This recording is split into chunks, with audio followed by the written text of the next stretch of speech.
Welcome to the Gems Podcast with Shom, where we celebrate hidden gems and give them their shine.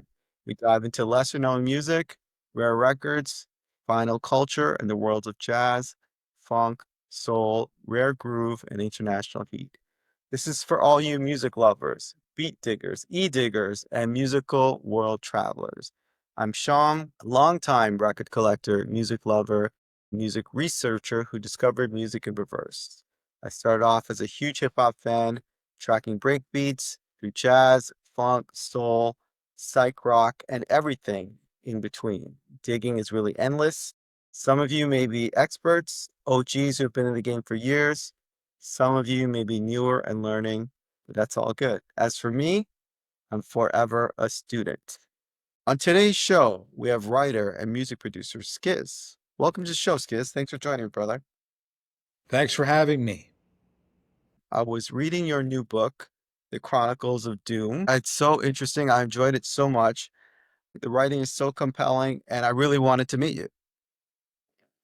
Thank you. You've written multiple books. You're a multi-dimensional person. You're a music producer as well. I think our listeners and viewers will really like this discussion. So I'll give a quick anecdote before we get into the book. When I first heard of Doom's death, his death announcement was like a superhero or supervillain. I thought to myself, what a life. Stranger than fiction. It's almost like he was becoming Dr. Doom. He was becoming a villain. Part of me was hoping he would come back from the shadows. Like, I didn't believe it. I wanted him to live. Well, just like you and millions of other people, I'm a huge MF Doom fan myself. And I've been following his career since he was Zevlov X of KMD. So I feel like I have a much longer relationship with him. And imagine how I felt when I heard about his death. I mean, this is a guy, he's like a contemporary of mine. He was born, we're 2 years apart in age. So this is a guy who I followed, who I respected,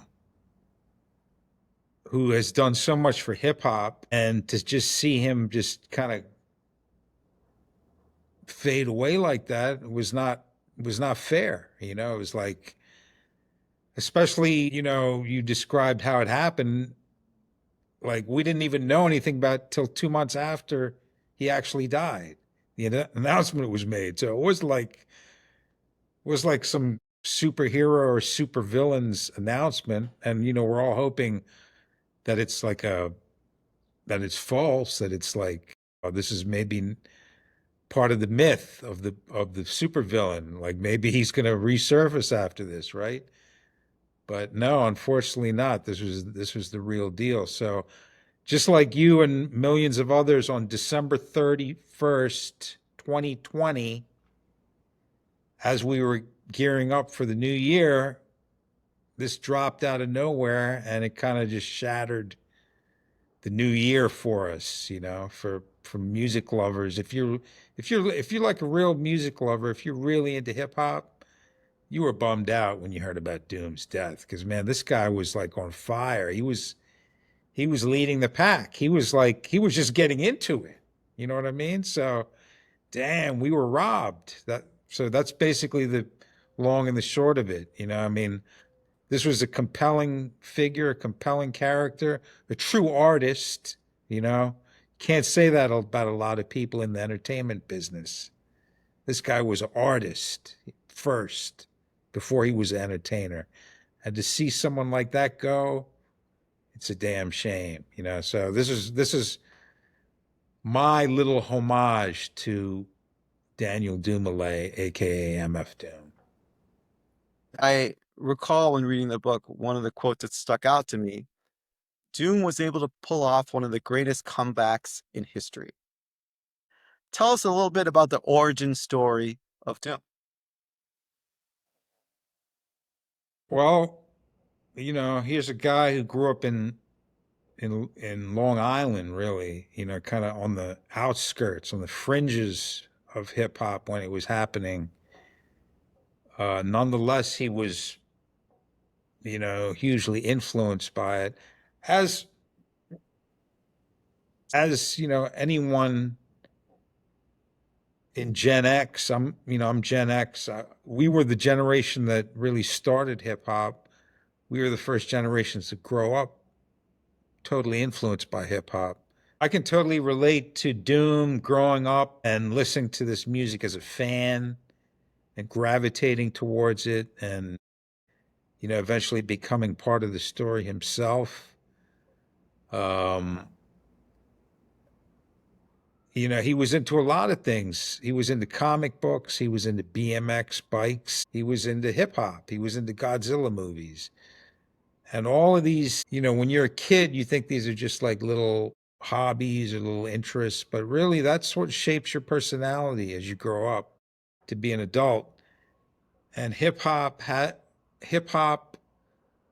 was always about that, about taking little elements that you grew up with and incorporating it, into this.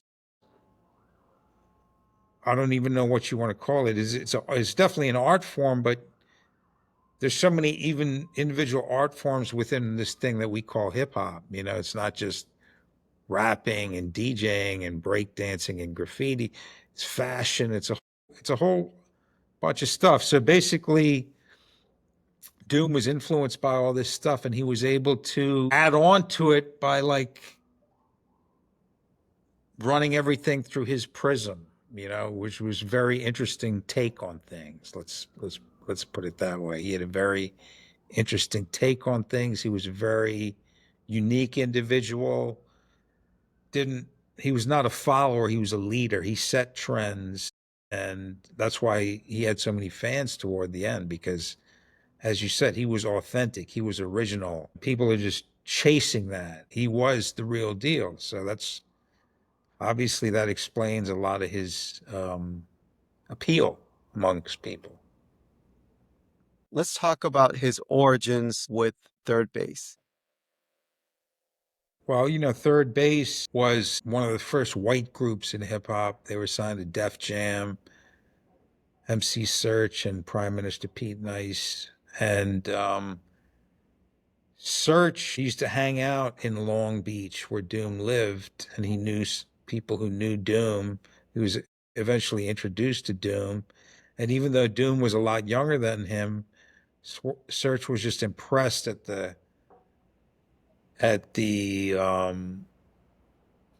caliber of this individual. This is a guy who was like constantly studying, constantly writing rhymes, constantly making beats. He was committed to what he did, which was art. And in fact, I point out in the book that was Doom's, actually his first nickname was Art.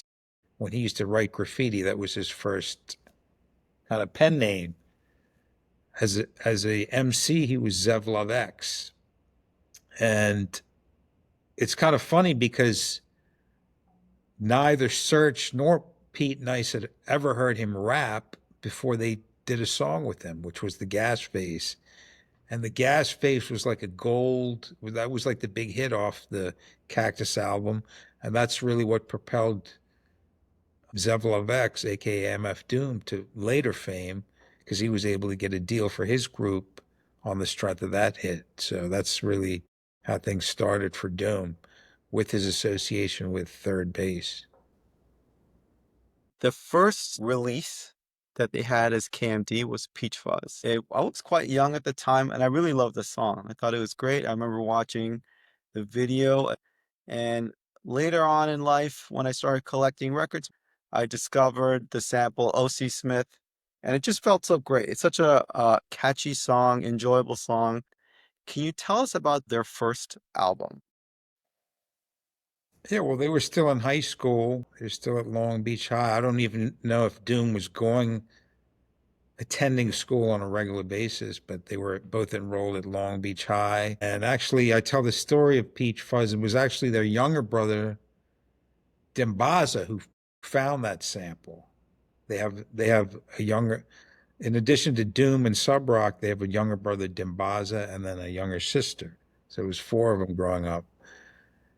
And the three boys, at least, were pretty tight. as far as musically, they were constantly, digging for samples, working on music and stuff like that. So Dimbaza found this O.C. Smith sample, brought it to his older brothers. They were looking for a beat for this song that they had, Peach Fuzz, and it worked perfectly. And that was like the standout hit on that first KMD album, Mr. Hood. You go into a lot of specificity, and it illuminated many things for me. Things that I maybe took for face value. I didn't understand what they meant. Okay. So in Peach Fuzz, there is a lyric, I eat no pork, so why can't I be as smooth as my man, Dr. York? Who is Dr. York? Well, I don't want to go, there's a whole chapter on that, and it's pretty deep, but I will just say this that, as I was saying before, there's a lot of influences to hip hop, and, you know, being that hip hop is kind of like a post civil rights movement, youth movement, you get groups like the Five Percenters who were very influential on hip hop. The Nation of Islam, it was a splinter group of the Nation of Islam. The Zulu Nation itself, Africa Bambaataa, the Zulu Nation, that was like another huge influence on hip hop. And Dr. York, we'll throw him in there as well. These were just basically organizations that promoted Black empowerment, because when you look at what happened to the civil rights movement, it was totally derailed, right? Like all of the Black leaders were killed. Martin Luther King was assassinated, Malcolm X assassinated, Medgar Evers. So you have a situation where in the late 60s, well, early 60s, late 60s, going into the 70s, you had all these Black leaders who were killed in their prime, and it really left the Black community at a loss, And I think really, in my opinion, what saved the community was hip hop, because hip hop was bringing all of these concepts to the forefront, the concepts from the Nation of Islam, from the Five Percenters. One of the basic things that the Five Percenters believe is that the Black man is God, you know? How revolutionary is that when you're told all your life that you're shit, that you mean nothing, that your lives mean nothing, and then all of a sudden someone telling you that you're God in the flesh. So that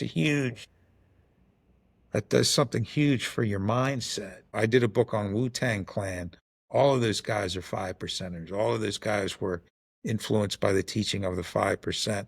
And look how far they went, with that type of mindset. So all of these things were happening in the late 60s, early 70s.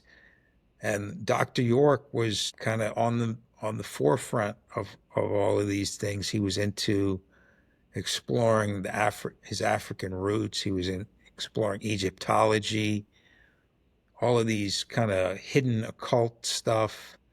And I think he introduced Doom to these concepts as well, because Doom was a member of his group, the Nuwabians. And at one point, they had a huge community in Bushwick, Brooklyn. They controlled a whole block where they had like schools, they had businesses, and it was just an example of Black empowerment, Black people looking after themselves, looking after each other, creating a community, in the midst of all of this bad shit happening. And York was one of those people who, even though I go into his whole story in the book, which is pretty sordid tale in the end, but it didn't start off that way. It was all about Black empowerment. And that's something that Doom always carried throughout his whole life, even though he didn't wear it on his sleeve. That was kind of like the subtext of everything that Doom talked about. I think, if you really look at his lyrics and what he was saying, he was a true believer. There were a few key points of tragedy in Doom's life. The KMD's second album, Black Bastard, was going to come out, and Well, actually, even before that, Sub Rock passed away, which was a huge blow because the group is basically Doom and Sub Rock and one other person. Um, the Birthstone kid.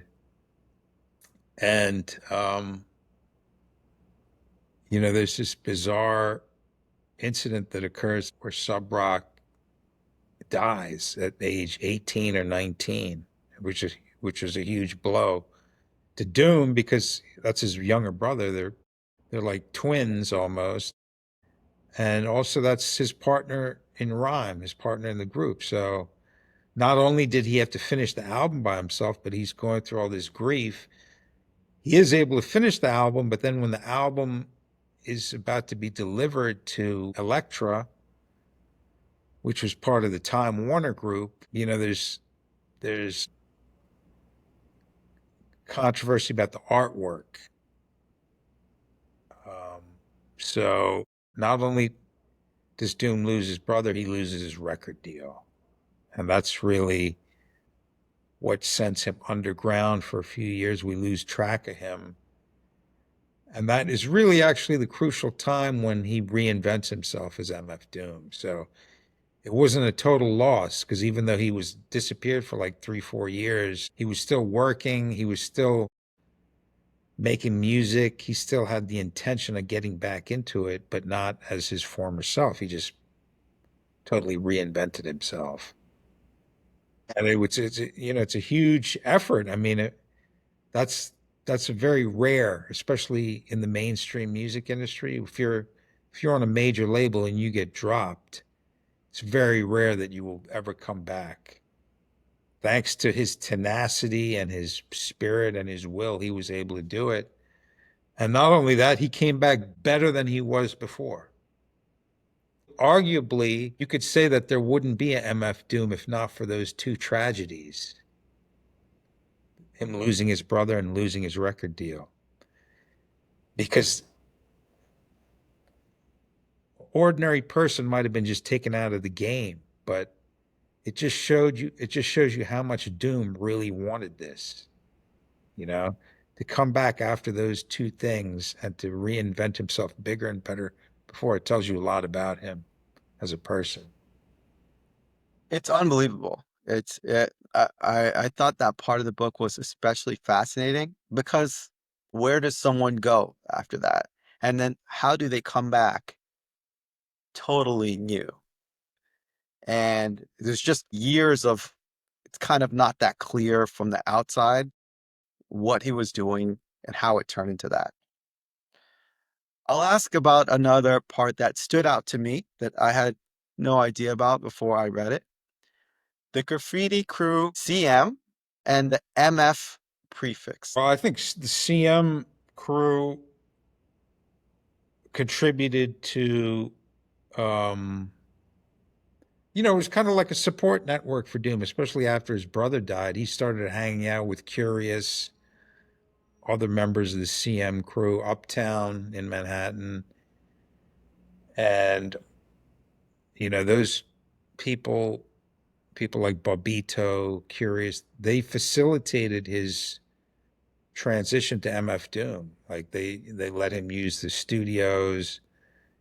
They were there as a support network, as friends. So they really, behind the scenes, they really helped facilitate this new direction that Doom was taking. And the MF comes from his partner, MF Grimm, who was also a member of CM crew. And, Grimm has gone through his own tribulations. He was shot, paralyzed from the waist down, right before he was about to get a record deal. So they kind of shared a lot of the same, they had to go through a lot of shit, both him and Doom. And that was one of the first collaborations that Doom did with another MC was with MF Grimm. They did a split EP on Brick Records from Boston. And all of these little things just kept Doom in the game, kept his name out there, so every little step was important for getting him back up to speed and to a point that he could actually, become strong again and stand on his own too and make stuff happen as MF Doom. So those are all people who helped him along the way. I believe you mentioned that DJ Rock Raider was Mm-hmm. in CM. I thought that was fascinating. The way you described how they got together, this kind of collective. I mean, it's a few blocks from where I am taking this podcast, and I just thought life was probably very different back then. I see a lot of strollers and different things in the Upper West Side of Manhattan. Oh, it was totally different. The New York in the '90s was completely different. It was lawless. It was an outlaw town, and I used to know those guys, Rock Raider, the X-Men, Rob Swift. He's also involved in the Doom story. So it's like it was a very good time because everyone was very open in hip hop, I would say. Like I was working on my first book at the time. I was just out of journalism school, and I could just approach one of these guys and say, "Hey, yo, I'm working on a book. Can I hang out? Can I check you out in the studio?" And people were very open to it. It's not like I had to go through publicists or stuff like that. It was a very organic community, and if you vibe with people, it was on. So I know exactly what it was like. Like Doom vibe with all those people uptown. Like he's not from that neighborhood, but he just vibed with them, and he was going in the same direction as them. So it's like that's how it was back then. Very much a community. And it's not just people who are artists, it's like people like me, people who are documenting the scene. It was very kind of open times, and like I said, I didn't need people's permission by their record label or their publicist. I just approached people directly and say, "Yo, what's up? Like let's hang out. Let me see what you're doing. I'll write about it." You know what I'm saying? So it's I think that's a really different cool. era. Yeah, it's a different era. So many of the greatest artists in the history of time have been involved with mind exploration. What was Doom's exposure to mind altering substances and psychedelics? When he disappeared, basically that's what he was doing. That's how he supported himself. He was selling psychedelics mainly, talking about LSD, um, mescaline. These are not your these are not your normal kind of entertaining drugs. These are serious substances. When you take powerful hallucinogens like that, it's going to open you up to new worlds. You know what I mean? It's not just like a simple thing. It's like, and and you have to be ready for that too. It's like, you know what I'm saying? Because it's like, hallucinations. You might get the wrong idea. Like the word hallucination means it's not real, right? But when you're under the influence of that drug, you think it's 100% real. So whatever you're seeing, you're taking it as fact, whether it's a dragon coming out of the sky or a UFO landing or whatever. It's like you have to be prepared for that stuff. So we're talking Doom, a guy who was eating psychedelics like candy. You know what I mean? So I'm sure it had a huge effect on him. And definitely you can see by his imagination that this guy has got a vivid imagination.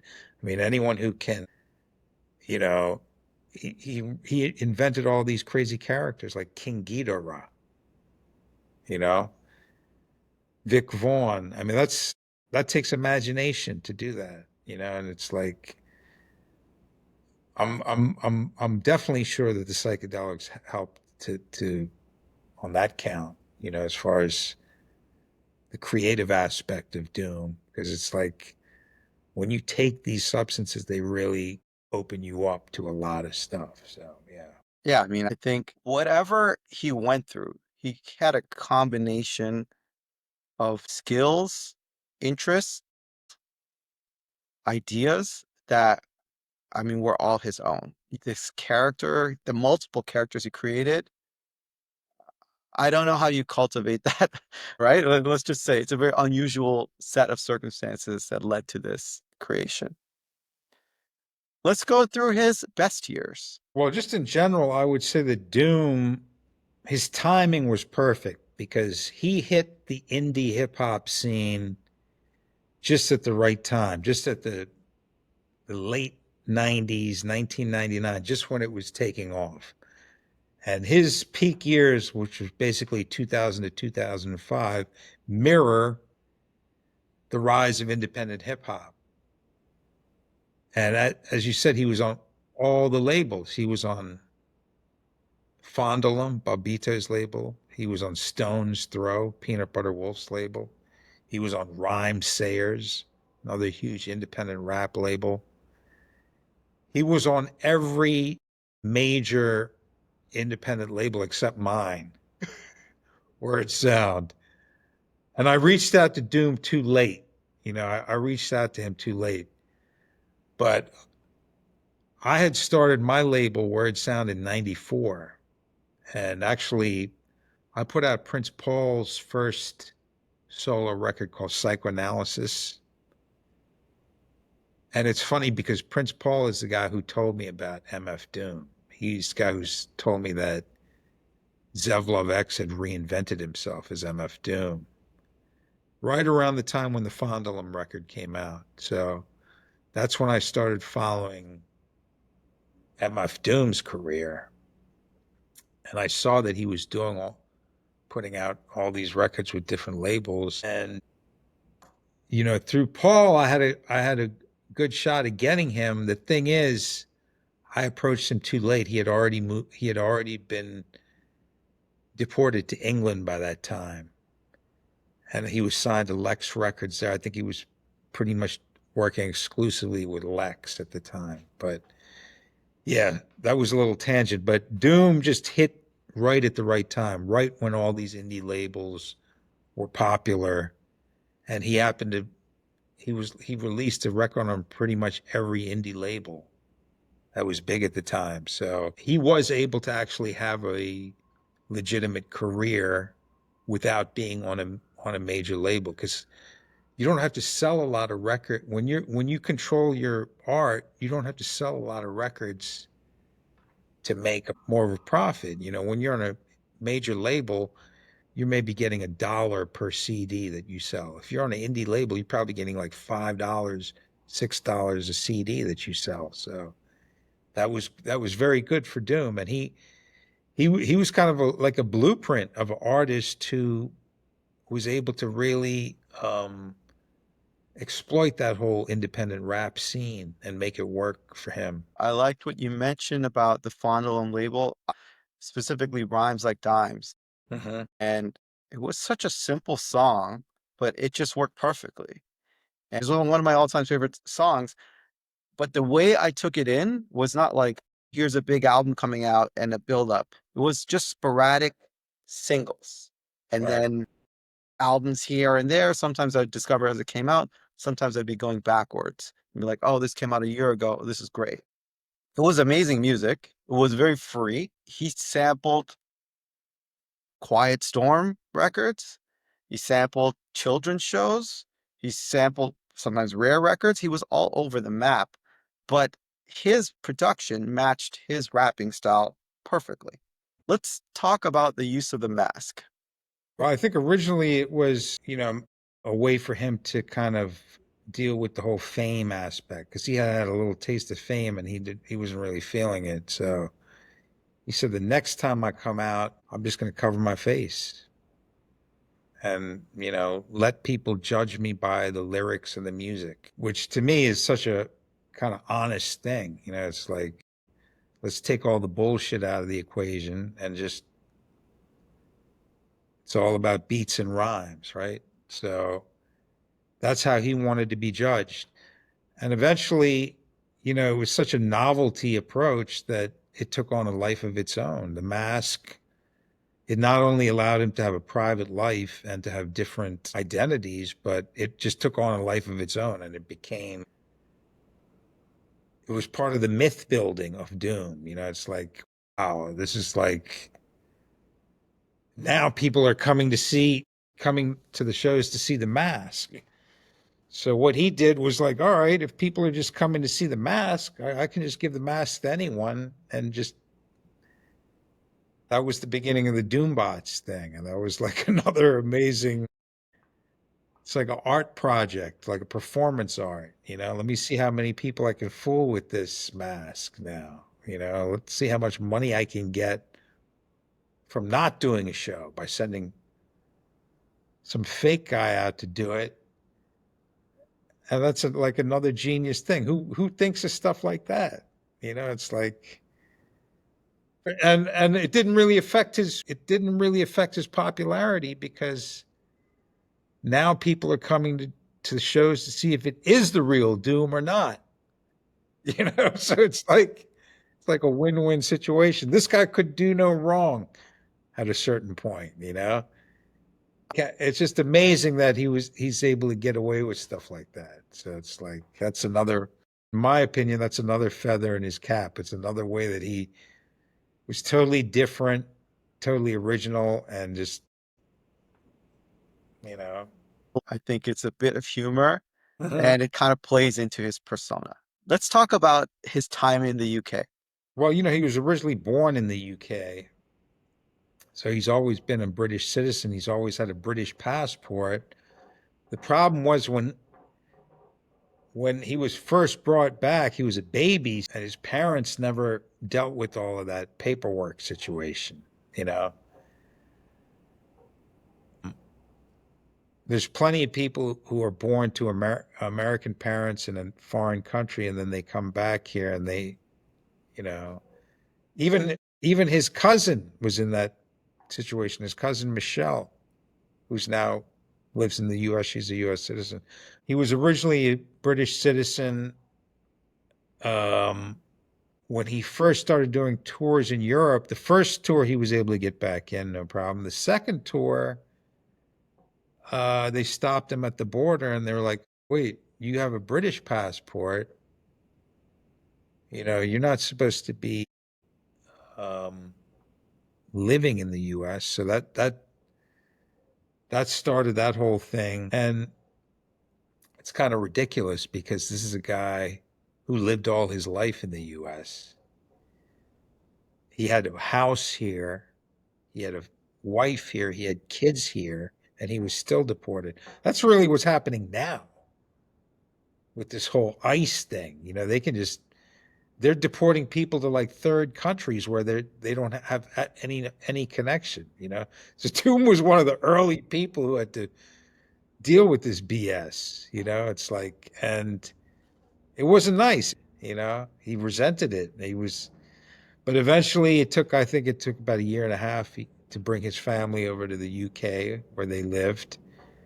And the UK is where he eventually died. It's a stranger than fiction life. As a fan, I knew quite a bit about Doom. After reading your book, there's tons of things I had no idea about.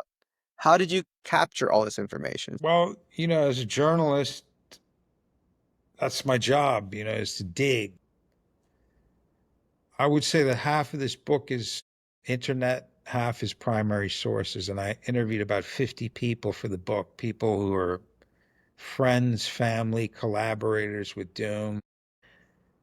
I've been writing about hip hop for the better part of 30 years. So I have a lot of contacts in hip hop, and I'm able to find people that I want to find. I was able to find a lot of people like MF Grimm, who's kind of dropped off the radar. Unfortunately, some of these people didn't want to talk to me because, they're so loyal to Doom. I respect that too.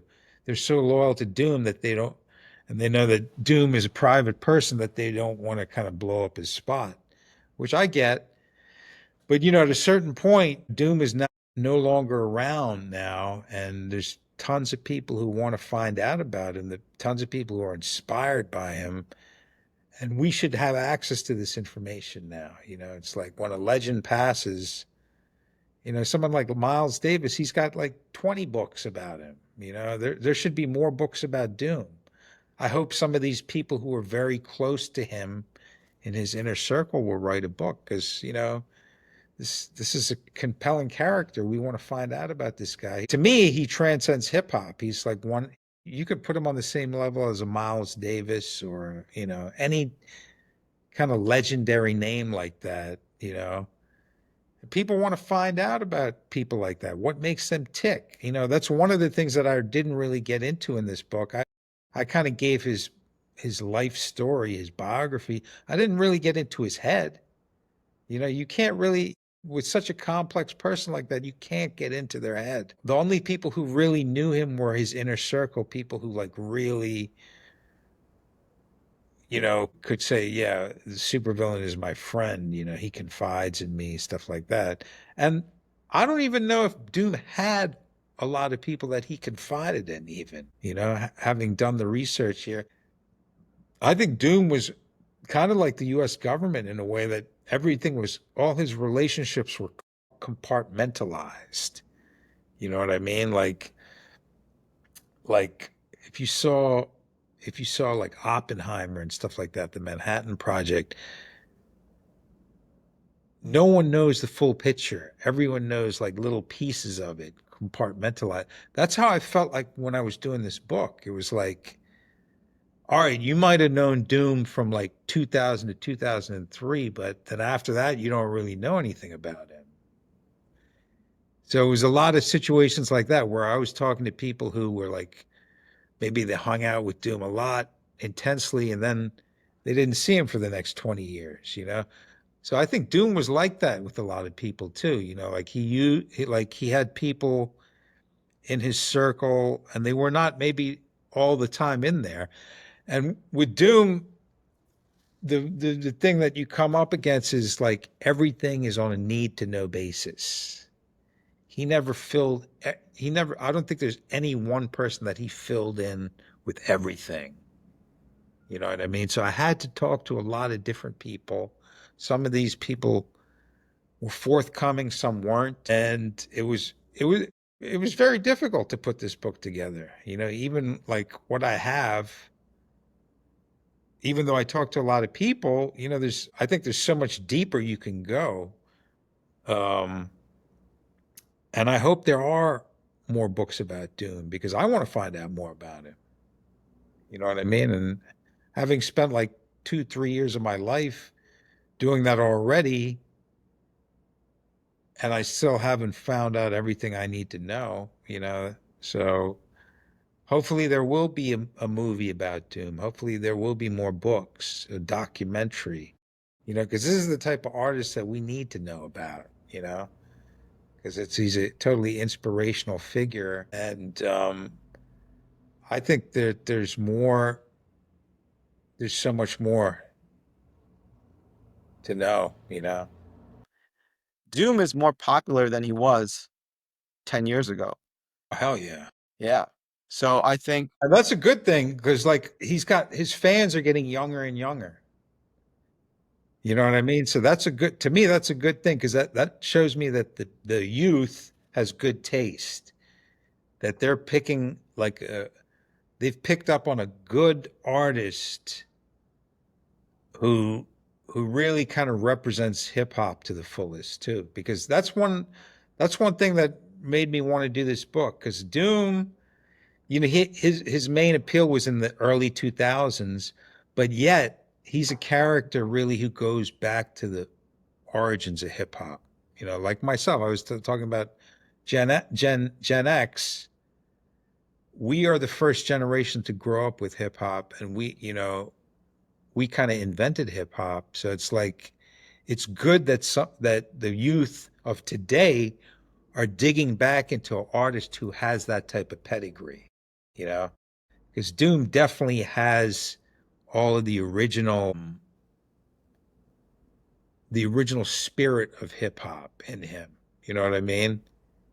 So it's great to me. That makes me feel good that that the kids of today are like looking at someone like Doom to get their education in this art form, in this genre of music, you know, instead of going for like a totally commercial artist or someone who's not as committed to the culture, because we're talking about a culture here.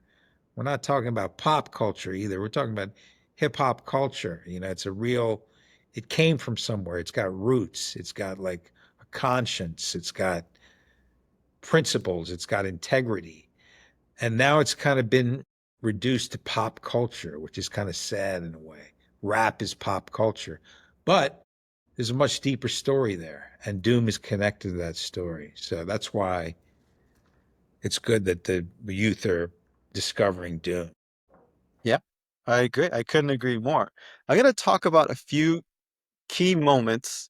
One of my all-time favorite songs, Gazillionaire, produced by one of my all-time favorite artists, Jay Dilla. Hearing Doom on a Dilla beat is like the highest level, right? Those are my favorite artists, and that combination, mind-blowing. I think it's a great song. I I think that album, especially Born Like This, I that's one of my favorite albums of Doom.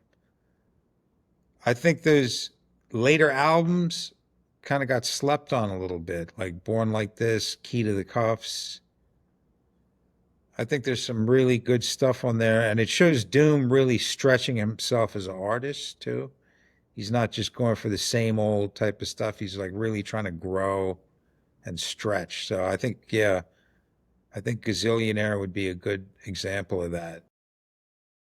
And Yeah, it's too bad that those guys didn't get to work on more stuff, you know, because like obviously they're two huge underground names, and you know they were both around at the same time. absolutely.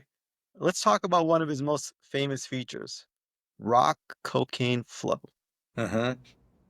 De La Soul featuring MF Doom. A banger of a beat. Absolute banger. And really, it seemed like it was a pretty popular song at the time. Yeah, they performed that live too at I think it was Jimmy Kimmel or something like that. Yeah, that was a huge song, and that was kind of like a De La comeback song too. And it was appropriate because of the Prince Paul connection. You know, Prince Paul was kind of a mentor to Doom too, just as he was a mentor to De La. And then to just see all his seeing those two collaborate was a good thing, you know. And that was like De La coming back after a long time. So yeah. One of my all-time favorites, One Beer, which was produced by Madlib. Uh-huh. It was considered to be on the Madvillainy album, but was instead released as a single by MF Doom and then was on MF Food. Also, one of my all-time favorite songs, unbelievable moment, an unbelievable record, an all-timer. Now, you're a multi-dimensional person. I mean, you write, you produce. Tell us about your life navigating all these different art forms today. Well, I just like to do what I do. You know, it's like I write, I make music, I make films, I cook, I travel. These are my interests. And I guess I've been lucky to just focus my life around my interests. You know, I couldn't do anything else really. So it hasn't always been easy, but you make it happen. If it's something that you love to do, you make it happen. I came up at a time when music journalism, you could actually get paid to write for these magazines, you know, like Source, Spin, Vibe, Rolling Stone. I used to get paid by these magazines. So I was able to actually pay my rent and eat and live by doing something that I love to do, which is very rare now. You know, it's like half of these magazines are gone. They call people like me content creators, which is like the most fucked up word I refuse to be labeled as a content creator. Yeah, commodifies creativity. It's just Yeah.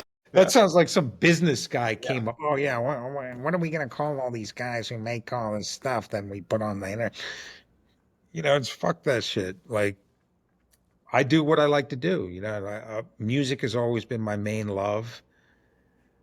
I was never a musician myself, so I started writing about music, but then I actually got into the actual production because stuff's not rocket science. Once you buy a sampler and you put some time into it and get into it, or a drum machine, you can be up and running too. And it's like easier than ever today. You don't even need anything. You could use your laptop. You could use like a Roland SP404, which Doom at one point was using, like a standalone piece of equipment. So yeah, just speaking on myself, it's just like even though I have had the blessing of a great education. I've gone to good schools and stuff like that. I'm not about to do the okey doke, you know, follow someone else's path. It's like you got to create your own path in life. And luckily for me, that's been all creatively related stuff. And I continue to do all that stuff. I continue to make music. I have a new album coming out. My longest running project is called Spectre, the Ill Saint, which is basically like very kind of ill beats, and I've been doing instrumental beats since my first album in 1995. Now I have like 11 albums out as Spectre, and now this new one is coming out in the fall. It's called Blazar. Um, I'm working on a memoir, which is more like a travel memoir, and it's called Gen Next: Passages from the Path Less Traveled. Because traveling is also something that's really opened my eyes to a lot of things. And I think to be a good artist, you have to just be open to a lot of things, open to the world, like just open, just like in the moment, in the now, observant, aware, noticing what's going on. And I've always been that. So this is what I will always do. I'll always be creating something, whether it's a book, a record, a movie, a dish. Um, you just gotta follow your interests because there's too much bullshit in the world, and now we see it all crumbling down. All of this fake ass shit is just crumbling down.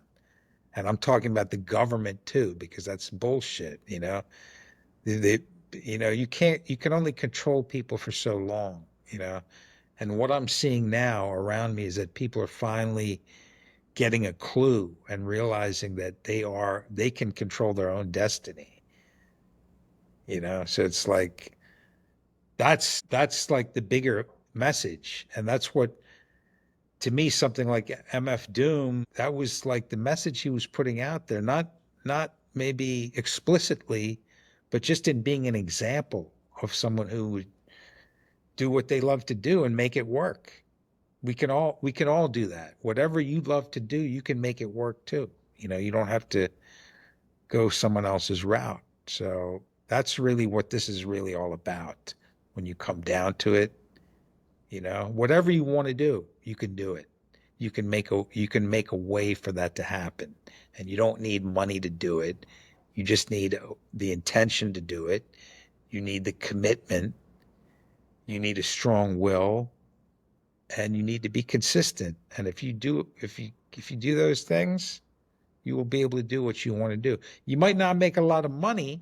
I've never made a lot of money, but then again, that's not so important to me if I'm able to do exactly what I want to do, right? I don't need to be a billionaire. I don't need all this stuff that I don't need. I have everything that I need, and I'm able to travel, and that's it. I hope I can be an example to other people like Doom, like people like Doom are an example to me. It's just like do what you should only be on this earth to do what you love to do. It should not be a struggle to be on earth. Look at all the other animals. Like, they don't have to pay for being here. We're the human beings are the only animal, stupid animal that we have to pay our way through life. You know what I'm saying? But it does not have to be like that because we've created this false artificial environment called society. We've created all these fake artificial jobs, and now we've created artificial intelligence. Let's get back to the real natural intelligence. For all this AI stuff, let's get back to natural intelligence and develop that and see how far we can go with that. I appreciate what you're saying. I think the creative spirit, the kind of personal style of freedom that you're discussing is, I mean, I find it inspiring. I think our listeners will like it too. You're a creative person who's touched on so many things. I kind of came across you through this book. I feel like we could talk for hours about many subjects, and I would love to talk to you more about other things, especially the part about your cooking, your cookbook, your world traveling. I believe you're mentioned by Anthony Bourdain, one of my heroes. Yeah, man, you're into all the shit that, that I like. So, Yeah, man. I mean, it's just like instead of wasting your time on social media, which it's just a big waste. It's just like a big energy hole, you know? It's like instead of like just looking at your phone, just dive into life, dive into real life, and just everything is right there for you. You know what I'm saying? This is not meant to be difficult. It's meant to be easy, actually. You know, and if we just kind of focus on the right things, it will be that way. You know what I mean? And it's just I hate to say because I've gone through trials and tribulations myself too, but in the big picture, I'm glad I went through that stuff because I wouldn't be what I am today without that. If Doom had not lost his brother and lost his record deal, which are two huge things, we wouldn't have an MF Doom today. It's the same thing. It's like stress, pressure creates that zone where you're able to grow, where you're able to, and that's what being human is all about. Just like a diamond is created under pressure. You know what I'm saying? So even if you're under stress, if you're under pressure, use that, transmute it. You know what I'm saying? It's like transmute that negative energy into something positive because we all have a creative streak. We're as kids, everyone's always drawing and coloring. It's just squeezed out of us by society, and it's like now we can see all the bullshit around us, right? Because it's all crumbling down, and it's like let's just do what we love to do, man. If the world is gonna freaking end, I'd rather go out on a high note making music, you know? So it's like, let's just keep it real simple and just get right back to basics and do what makes you feel good. Because that's going to make life worth living, right? I hear you, brother. I think that's a fantastic note to end on. Skip, appreciate your time, brother. I'd love to have you on again. Thank you. You Thank know how you. to get in touch with me. Of course.